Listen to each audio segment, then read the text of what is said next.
ನಿಮಗೆ ಗೊತ್ತಾ ಭಗತ್ ಸಿಂಗ್ ಅವರಿಗೆ ಭಗತ್ ಸಿಂಗ್ ಅಂತೂ ನಾಮಕರಣ ಮಾಡಲು ಕಾರಣ?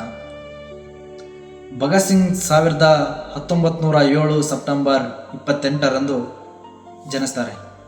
ಭಗತ್ ಸಿಂಗ್ ಜನಿಸಿದ ಸಮಯದಲ್ಲಿ ಭಗತ್ ಸಿಂಗ್ ಅವರ ಕುಟುಂಬದಲ್ಲಿ 3 ಸಂತೋಷದ ವಿಷಯಗಳು ನಡೀತವೆ. ಭಗತ್ ಸಿಂಗ್ ಅವರ ಕುಟುಂಬವು ಸ್ವಾತಂತ್ರ್ಯ ಹೋರಾಟಗಾರರ ಕುಟುಂಬವೇ ಆಗಿತ್ತು. ಆದರೆ ಸ್ವಾತಂತ್ರ್ಯ ಹೋರಾಟದ ಸಮಯದಲ್ಲಿ ಇವರು ಸೆರೆಮನೆಯಲ್ಲಿ ಇರಬೇಕಾಗಿತ್ತು. ಭಗತ್ ಸಿಂಗ್ ಹುಟ್ಟಿದ ದಿನವೇ ತನ್ನ ತಂದೆಯಾಗಿರ್ತಕ್ಕಂಥ ಕಿಶನ್ ಸಿಂಗ್ ಮತ್ತು ಸ್ವರಣ್ ಸಿಂಗ್ ಅವರು ಬಿಡುಗಡೆ ಆಗ್ತಾರೆ. ಹಾಗೆ ತನ್ನ ಚಿಕ್ಕಪ್ಪನಾಗಿರ್ತಕ್ಕಂಥ ಅಜಿತ್ ಸಿಂಗನು ಕೂಡ ತಮ್ಮ ಜಾಮೀನನ್ನು ಭಗತ್ ಸಿಂಗ್ ಹುಟ್ಟಿದ ದಿನವೇ ಆಗುತ್ತೆ. ಹಾಗಾಗಿ ಭಗತ್ ಸಿಂಗನ ಅಜ್ಜಿ ಈ ಸಂತೋಷದ ವಿಷಯದಿಂದ ಭಗತ್ ಸಿಂಗನಿಗೆ ಭಾಗೋವಾಲ ಎಂಬ ಹೆಸರಿನ ಮೂಲಕ ನಾಮಕರಣ ಮಾಡ್ತಾರೆ. ಭಾಗೋವಾಲ ಅಂದರೆ ಅದೃಷ್ಟ. ಹಾಗಾಗಿ ಆ ಅದೃಷ್ಟ ಸಮಯದಲ್ಲಿ ಭಗತ್ ಸಿಂಗ್ ಹುಟ್ಟಿದ್ದರಿಂದ ಅವನಿಗೆ ಭಾಗೋವಾಲ ಎಂಬ ಹೆಸರನ್ನು ನಾಮಕ ಮಾಡಿದರು.